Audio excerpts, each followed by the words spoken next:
여러분들 혹시 실크로드에 대해서 잘 알고 계시나요? 뭐 우리 교과서 때 옛날에 배웠던 기억이 나는데 네. 뭐 대강 기억나는 게 이게 비단길 아니겠습니까? 비단이 동에서 서로 옮겨갔던 네. 그 길을 말하는 것 같은데요. 맞아요. 저도 실크로드 하면 무역 이런 거 생각나거든요. 네. 아마 오늘 강연을 들으면 이 실크로드에 대해서 가장 잘 알 수 있지 않을까라는 생각이 드는데요. 실크로드와 신라라는 제목으로 오늘 강연을 해주실 분을 모셨습니다. 바로 최강식 고려대 명예 교수님인데요. 큰 박수로 모시도록 하겠습니다.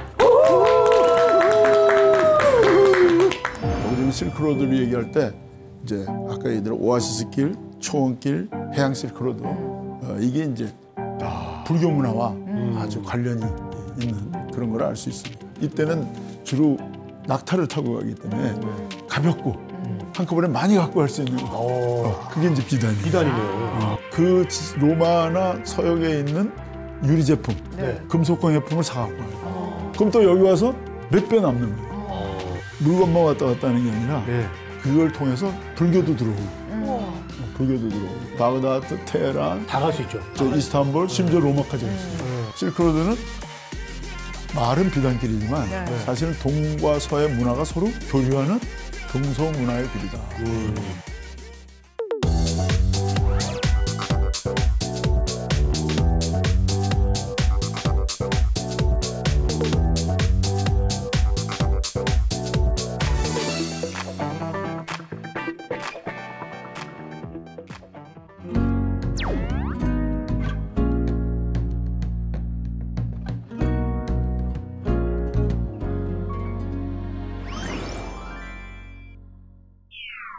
네, 안녕하세요. 고려대학교 최광식입니다. 반갑습니다. 네, 제가 교수님 소개를 조금 덧붙이자면요. 문화체육부 장관, 국립중앙박물관 문화재청장을 역임하셨고요. 한류 학사는 물론이고 또 한국 전통문화를 현대적으로 꽃피우는데 일임하셨습니다. 와, 정말 대단한 일을 하셨는데 최근에는 또 곳곳에서 강연을 하고 계시는 걸로 알고 있습니다. 어떤 강연을 많이 하고 계시나요? 오늘 같은 이제 실크로드에 대해서도 하고요. 그다음에 이제 저 삼국유사. 그래서 그 지금 BTN에서 방영하고 있어요. 네. 그 일현 스님과 삼국유사. 삼국유사와 불교문화. 그래가지고 그 원래는 올 봄에 그 불교중앙박물관 조계소에 있는 거기서 이제 10강을 했어요. 2시간씩. 근데 지금 1시간씩 해서 지금 BTN에서 방영을 하고 있어요. 그거 하고 그다음에 이제 아까 한류 얘기하셨는데 제가 공직에 있을 때 한류 확산에 이제 그 나름대로 기여를 해서 그 한류의 개념, 한류가 1.0, 2.0, 3.0, 지금까지 4.0 그런 한류로드 이게 제가 이제 만든 말인데 실크로드라는 거는 뭐냐면 남의 문화를 받아들이는 길이에요. 문화 수입의 길. 한류로드는 이제 우리가 우리 문화를 외국으로 내보내는 수출하는. 그래서 한류로드.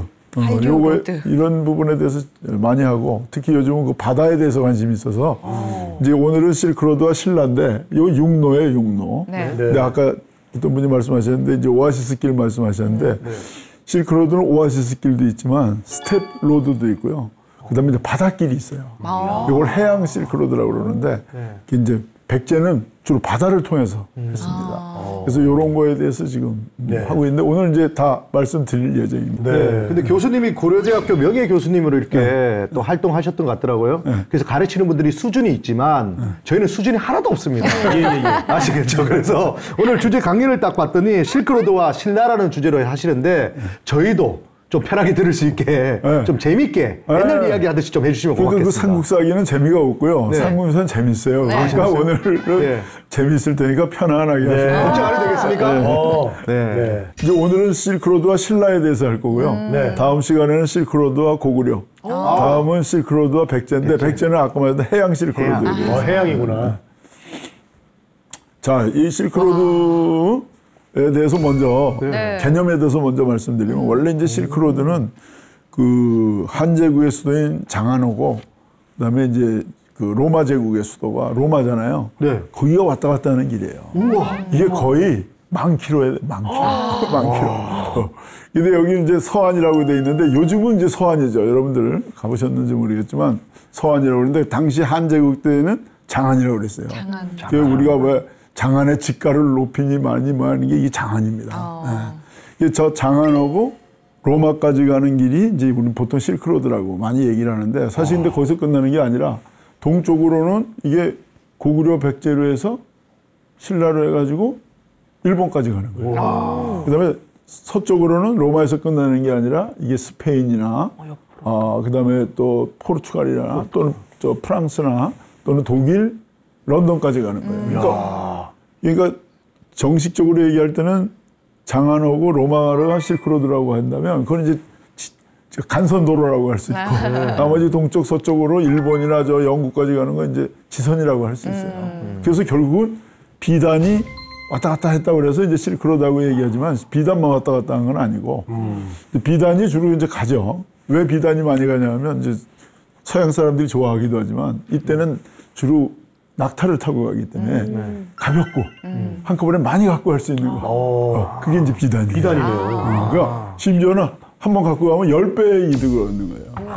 그래서 비단이 제일 많이 가요. 근데 올 때 그 비단 장사 왕서방이 그냥 돌아오지 않아요. 그렇죠. 그 로마나 서역에 있는 유리 제품, 금속광 제품을 사갖고 와요. 그럼 또 여기 와서 몇 배 남는 거예요. 그러니까 왔다 갔다 하면 10배 이상 남는 거예요. 그러니까 이게 이제 발달하게 되는 거죠. 근데 낙타가 올 때는 좀 힘들겠네요. 더 무거운. 근데 그때는 다른 걸 이제 타고. 다른 거. 그러니까 유리 제품, 이것도 다 가볍잖아요. 가볍구나. 가볍죠. 금속도 이제 좀 큰 거는 아니고 아주 얇은 거 이런 거 가지고 있는데 작고 반짝이는 비싼 것들 그런 그러니까 것들이 그 뭐라 그래야 되나 소량이면서 하이테크 분야 요즘 말하면 하이테크한 거 이런 물건만 왔다 갔다 하는 게 아니라 그걸 통해서 종교가 왔다 갔다 종교까지도. 이 길을 따라서 불교도 들어오고 불교도 들어오고 또 이 길을 따라서 조로아스타교라는 게 있어요. 배화교라고 불을 숭배하는. 그럼 성직자가 따라왔다는 얘기네요. 그렇죠. 기독교도 글로 들어왔어요. 일찍이. 실크로드로. 그때는 그걸 경교라고 그래요. 네스토리우스 하파. 이런 것도 이제 들어왔어요. 그래서 실크로드는 말은 비단길이지만 사실은 동과 서의 문화가 서로 교류하는 동서 문화의 길이다. 이렇게 이제 아시면 됩니다. 자, 근데 이 지금 보여드린 이 길은 실크로드 중에 하나예요. 아까도 얘기했지만 실크로드는 이 지금 말씀드린 길은 오아시스 길입니다. 왜 이게 오아시스 길이냐면 이 사막을 지나거든요. 근데 사막을 지날 때 사람이 낙타가 뭐가 필요하겠어요? 물을 먹어야 되니까. 그러니까 그게 어떻게 해요? 오아시스를 통해서 가기 때문에 이걸 오아시스 길이라고 해요. 근데 사실은 이게 실크로드 중에서 제일 먼저 생긴 게 아니고 실크로드 중에서 제일 먼저 생긴 건 그 위에 거예요. 초원로요? 초원길. 이걸 이제 스텝로드라고 들어보셨어요? 스텝로드. 이게 초원길이에요. 초원에 말 달리는 말 타고. 원래는 이 사막, 타크르마크 사막 이북에 지금 이제 러시아, 뭐 카자흐스탄, 우즈베키스탄 이런 스탄자 들어간 나라들이 저길로 가는 거예요. 저기는 북방민족이 장악하고 있었어요. 그래서 저기 흉노족. 흉노족. 스키타이족하고 청동기 시대는 스키타이족. 그 다음에는 이제 철기 시대 되면 흉노족이 저기를 장악하고 있었어요. 길이 그래서 여러 개네.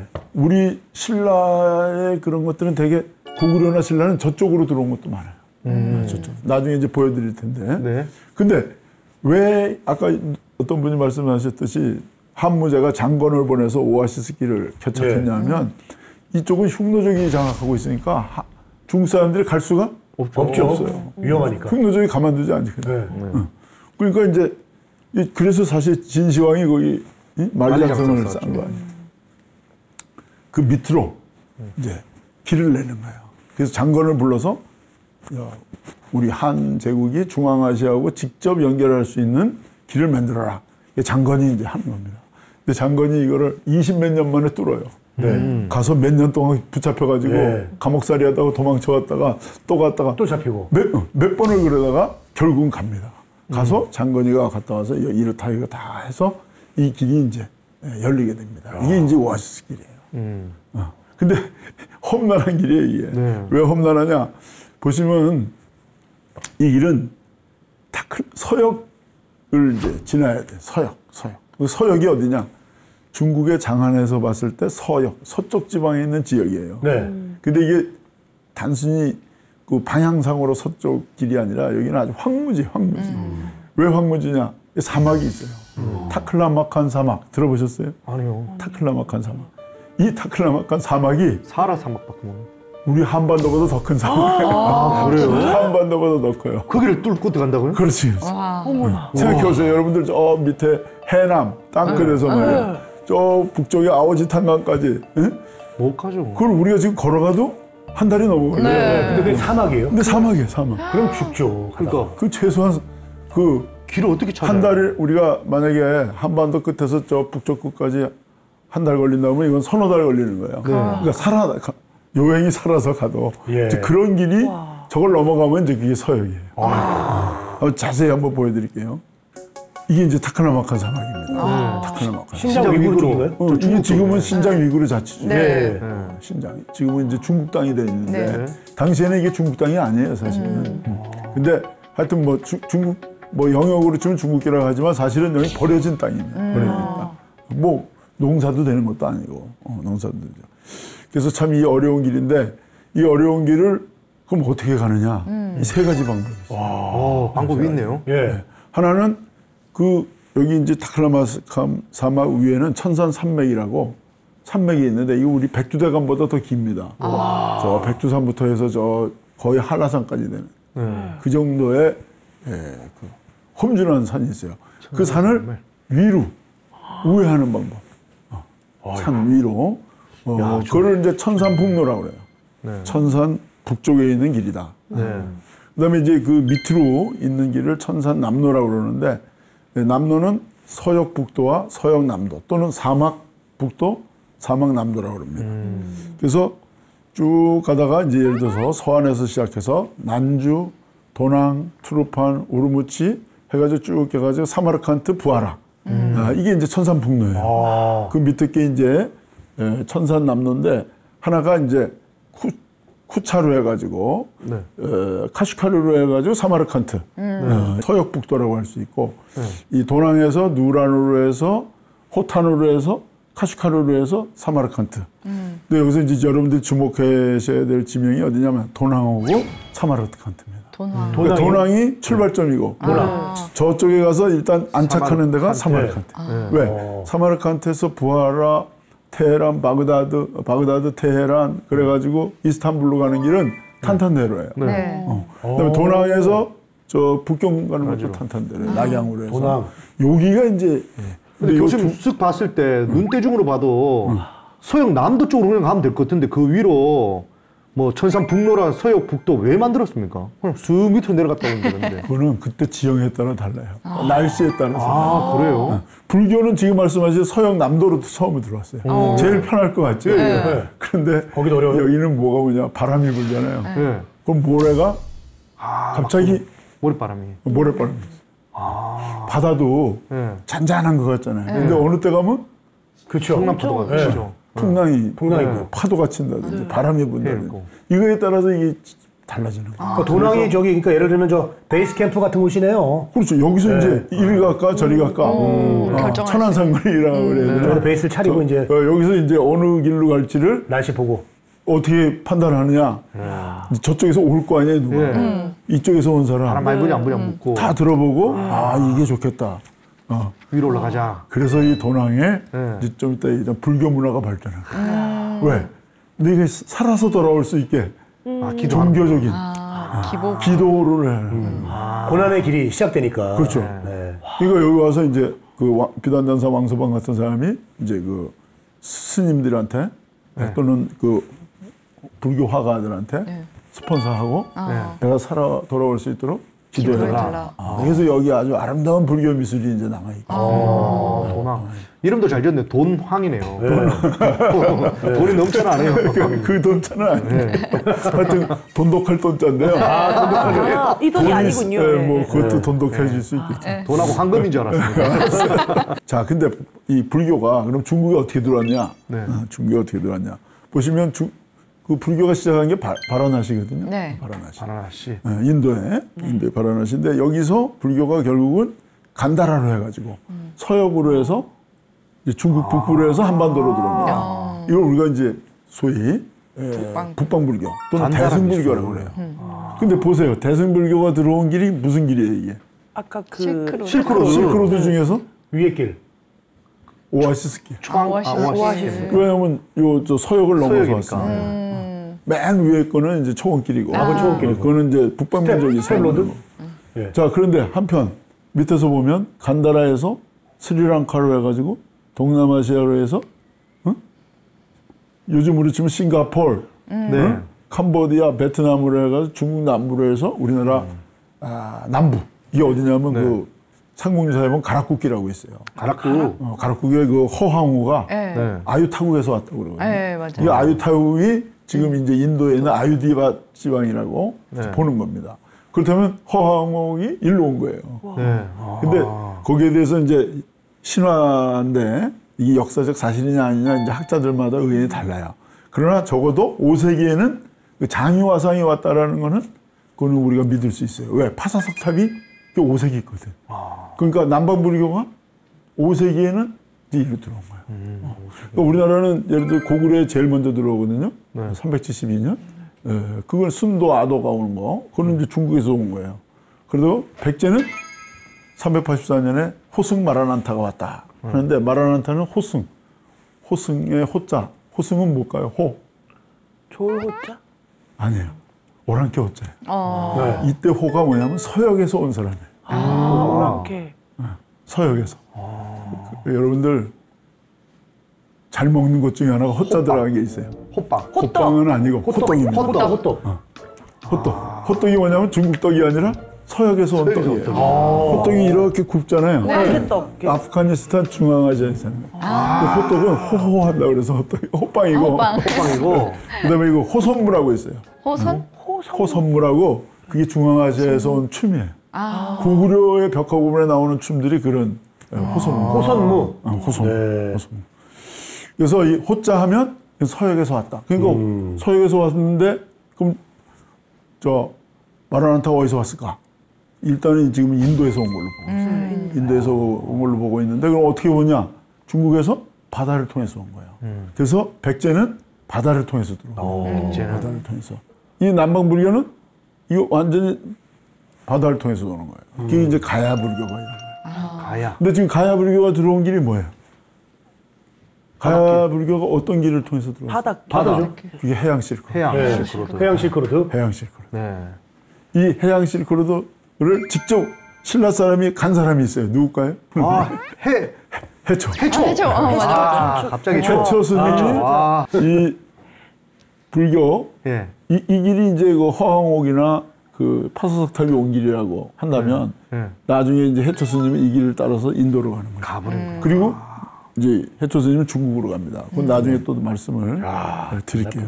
자, 그럼 뭐 벌써 지금 얘기를 들어보면 여러분들이 야, 이때 기원 뭐 5, 6세기에 이미 7, 8세기에 신라 사람 백제 뭐 왔다 갔다 하고 가야 이렇게 해양 실크를 통해서 인도와 왔다 갔다. 놀라우시죠? 대단한 것 같아요. 대단한 거예요. 여태까지는 이거를 실크로드 그러면 로마하고 장안, 중국하고 거기만 생각했어요. 근데 우리랑 이렇게 관계가 있는지 몰랐습니다. 우리랑 오고뿐만 아니라 이제 우리는 또 일본한테 전해줍니다. 그때 전해준 자료들이 지금 일본의 정창원이라는데 소장돼 있어요. 자, 이게 어딜까요? 도낭. 아까 얘기했죠? 근데 저기 구멍이 뻥뻥 뚫어져 있어요. 저게 뭐예요? 구멍? 저게 이제 숙박시설 아닐까요? 숙박시설. 기도하는 곳인가요? 기도하는 곳. 숙박도 했겠지만 기본적인 건 기도실. 기도하는. 요즘 우리 암자라고 그럴까? 자그마한 암자. 이게 구멍이 멀리서 봐서 그런데 멀리서 보면 무슨 벌집 구멍 같은데 원래는 이게 1000개가 넘었어요. 근데 지금은 절반만 남아있어요. 자, 가까이 가보니까 조금 이제 알겠죠? 약간 뭐 연립주택 같아요. 아까랑 다르네요. 다 기도처예요, 기도처. 일종의 뭐 사찰 내지는 암자입니다. 왜냐면 왜 사찰이냐? 8층짜리가 있어요. 높이가 20m 되는. 큰 사찰이죠. 법주사 만한 그 절도 있고. 근데 보통은 이 방만 해, 이 방만. 이 방보다 작은 것도 있고, 이 방보다 조금 더 큰 것도 있고. 근데 이게 왜 그러냐면 저게 사암이에요, 사암. 모래로 맺는 거예요. 그러니까 긁어서 집을 만들어. 긁어서. 야, 그거 얼마나 오래 걸렸을까요? 와, 그렇죠. 대단하다. 대단하다. 그러면 아까 얘기했던 대로 이제 비단장사 왕서방이 여기 와서 네. 이 스님들한테 이제 기도해 달라는 거예요. 그리고 또 스님들 저기서 성공한 사람도 와서 성공 사례도 또 드리고 그러면서 스폰서가 이제 되는 거죠. 복전이 되는 거죠. 기도를 그러면 함으로써 스님은 여러분 온 사람들 또 얘기 들었을 거 아니에요. 네. 어떻게 어디 갔는데 어떻다 뭐. 그럼 이제 가는 사람한테 또 얘기해 주는 거죠. 네, 조언도 해주고. 그러니까 여기 이제 또 나 안심하게 살아 돌아올 수 있도록 기도해 달라. 그래서 도낭이 어떻게 보면 지혜의 다락방이네요, 그 아내가. 뭐 우리처럼 계속 강의 듣고 이렇게 할 수 있게. 안에 들어가면 휘황찬란해요. 그렇죠. 경제적으로 하고 여기 이제 불교 미술하는 분들이 많이 화승들 내지는 이런 분들이 있어가지고 만드는데 이게 이제 그 각 굴마다 남바링을 했어요. 몇 호. 이게 220굴입니다. 유마경 변산도. 여러분들 유마거서 들어봤죠? 네. 유마거서는 승려는 아닌데 거사면서 아주 그냥 불도에 대해서는 아주 깨달음을 거친 거예요. 그래서 그 유마거사가 지금 가운데 계신 분이 유마거사인데 유마거사가 신도들한테 설법하는 내용을 그림으로 그린 거예요. 그걸 변상도라고 그래요. 옛날에는 이 한자로 불경이 써져 있기 때문에 일반인은 알 수가 없어요. 그러니까 스님들이 얘기를 해야 사람들이. 그리고 이 불교의 뭔가 깊은 뜻을 이거 정말 이렇게 말로 하거나 글로 하는 것보다는 이거를 그림으로. 직관적으로 알 수 그렇죠. 있게. 느낄 수 있게. 이제 이런 게 이제 변상도가 이제 많이. 자, 근데 여기서 이제 주목해야 될 사람이 이 사람이에요. 자, 이 사람 보니까 복장에 특이한 게 뭐가 있죠? 위에 뭘 썼는 거지? 모자에 뿔 같은 게. 뿔 같은 게 있죠. 깃털이 달린 것 같아요. 근데 이게 뿔이 아니고 깃이에요. 새 깃. 깃을 단 것 같아요. 두 개 꽂은 거예요. 꽂은 거. 근데 이게 중국지기로 해보면 그 고구려 사람이 여기다가 조관을 썼다. 조우라는 건 한자로 새 깃관을 쓴 거예요. 그런 기록이 있어요. 그래서 따라서 이 사람은 고구려 사람이다. 이렇게 이제 보기도 하는데 근데 조우관은 고구려 사람만 쓰는 게 아니라 신라 사람도 써요. 그래서 요거는 논란이 있어요. 고구려냐 신라냐. 근데 요거는 신라일 가능성이 많아요. 왜 그러냐? 이때는 고구려고 이게 지금 7세기잖아요. 수나라 당나라하고 사이가 안 좋아서 여기 왔을 가능성이 많아요. 그렇네요. 싸움 나고 있으니까. 이 사람들은 오아시스 길보다는 초원길을 많이 했어요. 그래서 요거는 신라 사신인 걸로 봅니다. 가능성이 높다. 자, 그러면 도낭에 신라 사신이 갔다라는 게 확실하잖아요. 그러네요. 그림이 그렇죠. 나왔어요. 그렇죠. 좀 보지 않고 어떻게 그렸겠어요. 맞아요. 그럼 7세기에 신라의 왕경 경주에서 여기까지 사람을 보냈네. 도낭까지 왔었다. 자, 여러분들 생각해 보세요. 신라에서 여기까지는 거의 6,000km에 해당해요. 세상에. 6,000km에 해당하는 데까지 왔었어요. 7세기에. 여태까지는 가능성을 얘기했는데 이거는 확실하게 비주얼하게 가시적으로 증명이 됐네요. 왔었다. 그다음에 또 요거는 이제 103굴인데 요 사람 요 두 권 쓴 사람이 있죠. 요거는 백제로 봐요. 백제. 그러니까 신라만 온 게 아니라 백제도 왔네. 백제도 왔다. 그러니까 삼국시대에 이미 도낭까지 간 거예요. 교류를 했네요. 근데 도낭에서 그다음에 사마르칸트까지 갔는지 안 갔는지는 우리가 정확하게 몰라요. 근데 이거는 분명히 도낭까지 왔다는 것은 아주 가시적으로가 알 수 있는 아주 중요한 진짜 신기하다. 근데 이게 중요한 건 청법도예요. 청법도가 뭐죠? 법을 불법을 구하는 청하는 거. 네. 불법 달라. 근데 여기 보면 특히 이 그림 중에서 재밌는 부분은 발을 보세요. 발의 특징. 발찌가 있어요. 발찌기도 있고 또 격쇠 같은 신발 안 신고 있어요. 맨발. 네. 근데 그 중에 유독 내가 표시한 그 사신만 뭘 신고 있어요? 신발 신고 있어요. 역시 동방예의지국이다. 이렇게 할 수가 있습니다. 그러니까 다른 사신들은 이렇게 다 청법도인데, 그러니까 이미 문화가 신라나 백제는 다른 주변 나라들보다 훨씬 문화가 발달된 걸 우리가 볼 수가 있습니다. 자, 뿐만 아니고 이제 아까 내가 그 오아시스 길이라고 그다음에 무슨 길이 또 있다고 그랬죠? 초원로. 초원길이 있다고 그랬죠. 네. 자, 초원길을 갔던 증거가 있냐? 네. 자, 이 사람도 보세요. 이 머리에 뭐가 있어요? 관, 그, 깃. 깃. 깃 있죠? 깃이라고 봐야죠. 보이죠? 예. 그러니까 이건 분명히 신라. 고구려 아니면 고구려. 신라. 근데 아까는 우리가 청법도 그 유망영 병산도 볼 때는 이건 신라일 거다 봤어요. 네. 왜 그러냐? 고구려는 그때 사이가 안 좋았기 때문에 오아시스 길을 못 갔을 거예요. 근데 이거는 지금 어디서 발견된 거냐? 우즈베키스탄. 그러면은 초원. 우즈베키스탄 사마르칸트라는데 가보면 아프라시압 궁전이 있어요. 거기 벽화가 있어요. 네. 아까 그건 동안 얘기했죠. 동안. 근데 그 길이가 이쪽에서 저쪽이 11m, 저쪽에서 여기가 11m. 사면에 그림이 그려져 있어요. 사면에 그림이 그려져 있는데 그 그림 중에 이 변발한 사람들 있잖아요. 머리 이렇게. 네. 이 사람들은 오랑캐. 돌골족이에요. 돌골족. 투르크. 예. 이 투르크가 이게 옛날에 돌골족이 있다가 동돌골, 서돌골이 나눠지면서 네. 서돌골이 서쪽으로 계속 가면서 세운 나라들이 스탄자 들어간 나라예요. 우즈베키스탄, 카자흐스탄, 타지키스탄. 그래가지고 맨 서쪽에 가 있는 게 사실은 터키예요. 네. 그게 투르크예요, 투르크. 네, 트리크. 맨 마지막까지 간 게 이제 그 돌골족이 거기까지. 파키스탄. 근데 이 스탄이 무슨 뜻이냐면 영어로 하면 스테이트예요. 예, 땅. 땅. 스테이트. 근데 여기는 이제 우즈베키스탄이잖아요. 네. 우즈베키스탄. 근데 이쪽을 누가 장악하고 있었냐? 투르크족이 잡고 있어요. 우리 사료에는 돌골족으로 나옵니다. 돌골족. 근데 이거는 왜 고구려냐? 먼저 요 헤어밴드 보이세요? 여기 이렇게. 네, 보여요. 근데 그걸 여기 좀 잘 안 보이는데 여기 보면 이렇게 동그란 게 쭉 돌아간 게 있어요. 이게 일종의 연주문이라고 그래요. 네. 이게 동그란 게 이렇게 돌아가는 거, 염주같이. 이게 연주문이라고 그러는데 그게 있어요. 근데 이게 고구려의 양식이에요. 고구려 사람들이 이렇게 했어요. 그다음에 여기 이제 그 허리띠 네. 있는데 칼도 잘. 보면 이게 고구려식이에요. 이야. 그러니까 이 사람은 확실하네요. 고구려. 그리고 우즈베키스탄을 가려면 오아시스 길로 가는 게 아니라 어디로 간다고요? 초원길. 그러니까 고구려는 당나라하고 그 당시 사이가 안 좋으니까 오아시스 길이 아니라 그 북쪽에 있는 초원길로 갑니다.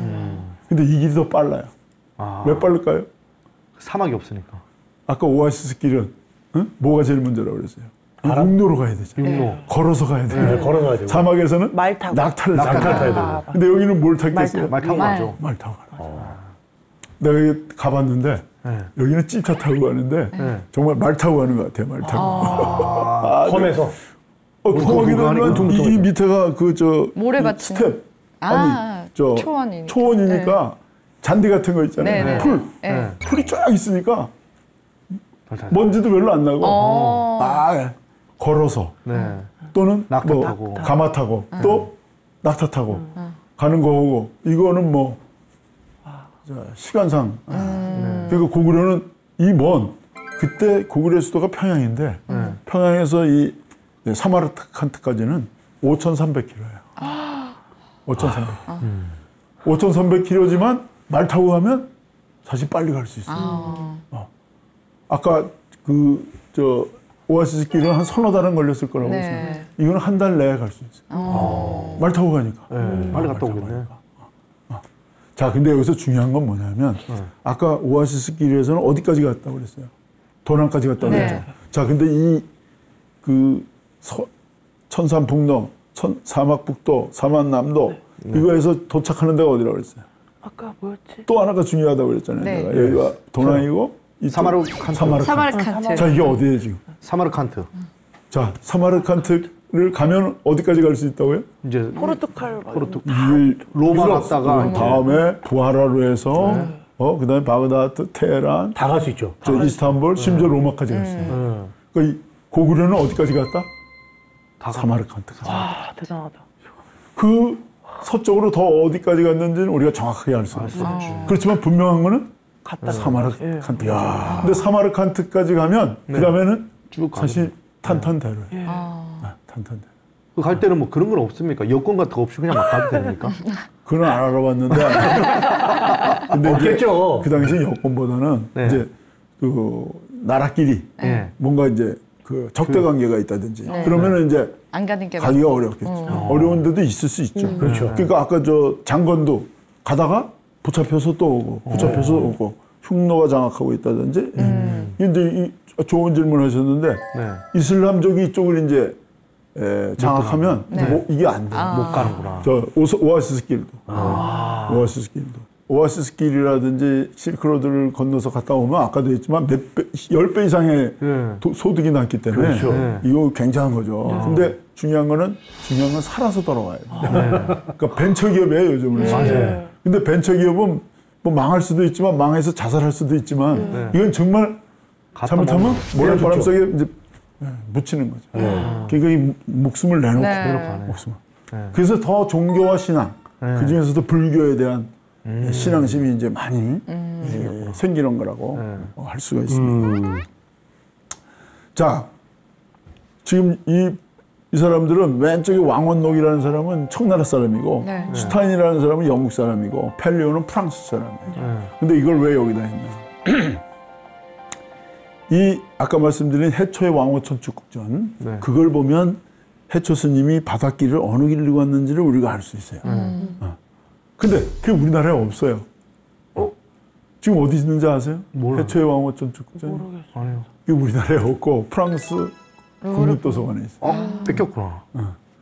근데 왜 거기가 있느냐? 처음을 그걸 발견한 사람은 왕한록이에요.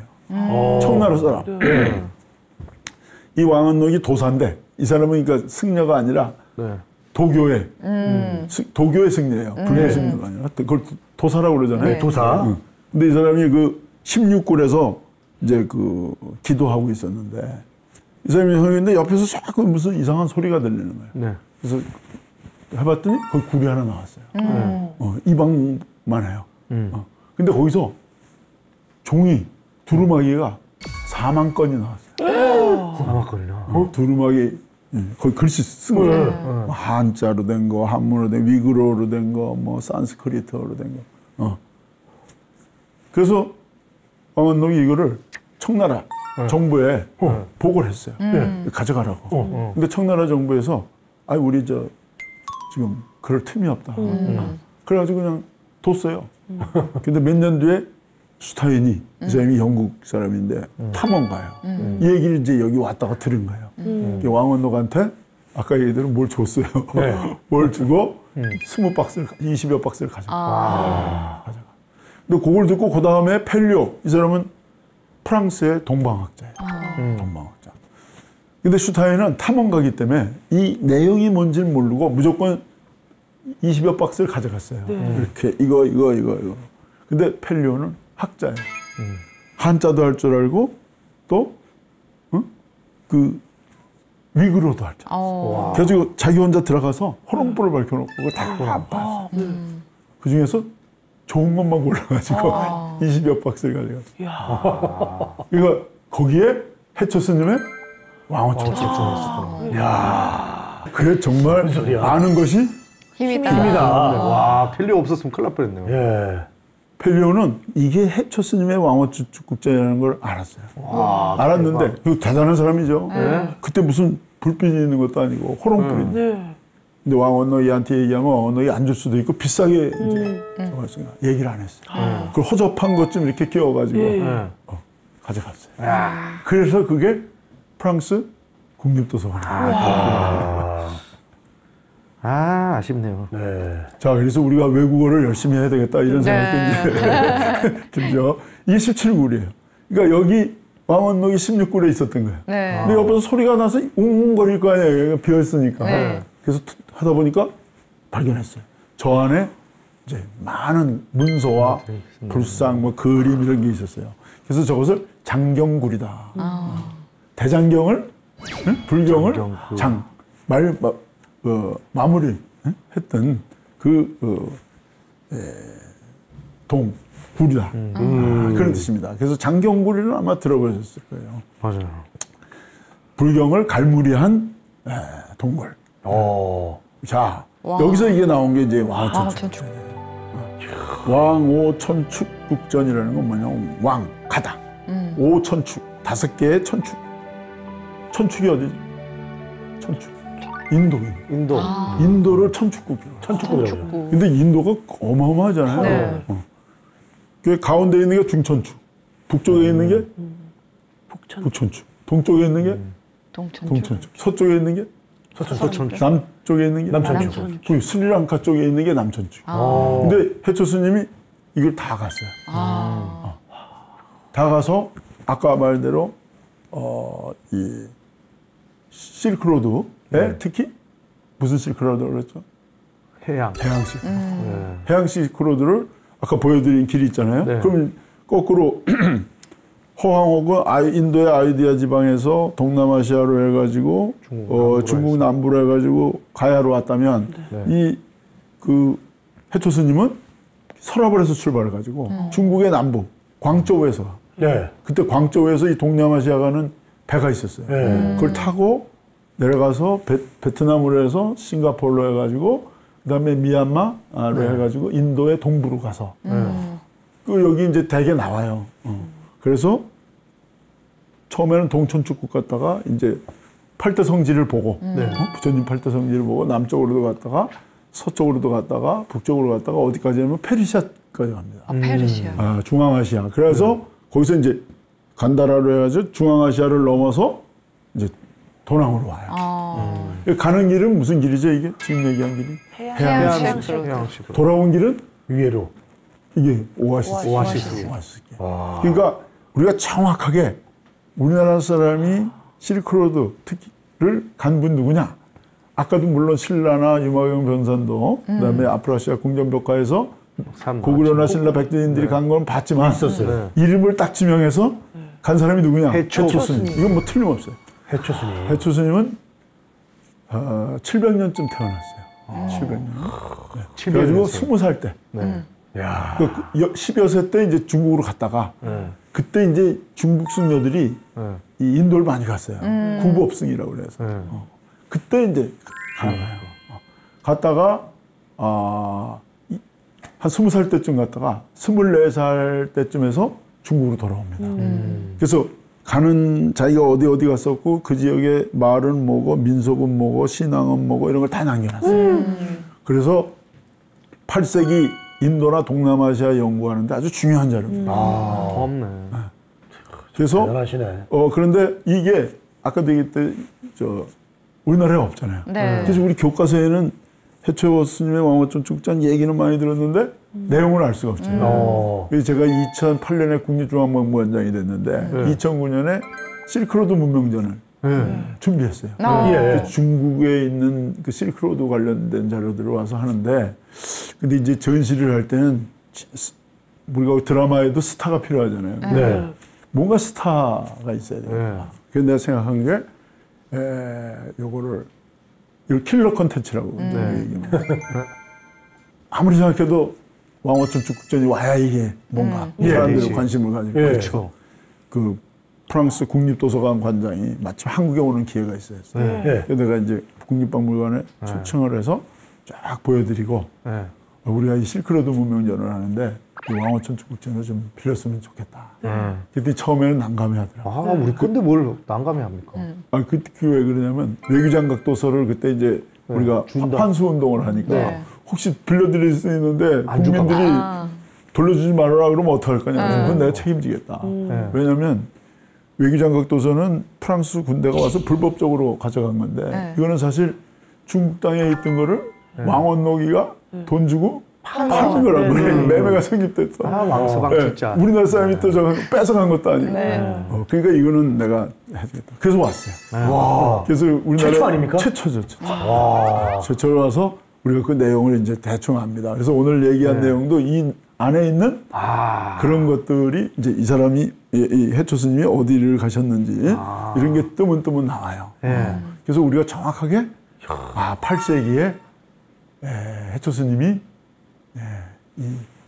해상로드로 신라에서 중국 남부에서 동남아시아에서 인도로 간 알 수가 있고 엄청난 사료네요. 또 돌아올 때도 그러니까 여태까지 가능성인데 이거는 확실하게 근데 최천 스님이 참 대단해요. 20살에 가서 24살 한 5년인데 요즘으로 치면 대학생 아니에요. 그 대학생이 대학교 입학해가지고 공부를 안 하고 배낭여행하고 다닌 거죠. 그러나 대학교 4년 다닌 것보다 훨씬 더 많은 그 견문을 넓히고 배움을 그야말로 백문이 불여 일견이다. 이거 영화로 나오면 좋겠네요. 특히 이게 왜냐면 아까 얘기한 대로 20살 때, 열 몇 살 때 중국 가서 20살 때 이 진짜 모험심을 가지고 간 거 아니에요. 이거 어떻게 보면 그 오아시스 길도 힘들지만 이 바닷길도 힘든 거예요. 그 풍랑이 그렇죠. 사고가 나면 바로 그냥 물속에 들어가는 거예요. 근데 그걸 이기고 왔으니까 청년들에게도 굉장히 이거는 이제 이 모험심, 뭔가 새로운 문화에 대한 그 이후에 이제 많은 승려들이 이제 바닷길을 가서 공급승들이 가요. 또 삼국유사에도 나와 있어요. 승려들이 이제 그 이쪽 인도에 그 구법하러 갔던 승려들 이름이 쭉 나오는데 정확하게 그 나오는 스님은 바로 해초스님. 그래서 우리는 실크로드를 얘기할 때 이제 아까 얘기한 오아시스 길, 초원길, 해양 실크로드 이게 이제 바로 불교 문화와 아주 관련이 있는 그런 걸 알 수 있습니다. 이상으로 실크로드의 개념, 실크로드와 불교와의 관계에 대해서 말씀을 드리고 오늘은 이것으로 마치겠습니다. 너무 재밌어요. 시간이 금세 갑니다. 정말 강연을 듣다 보니까 시간이 훌쩍 갔는데요. 다음 주 이 시간에도 최강식 교수님과 함께 하도록 하겠습니다. 함께 해주신 여러분 고맙습니다. 안녕.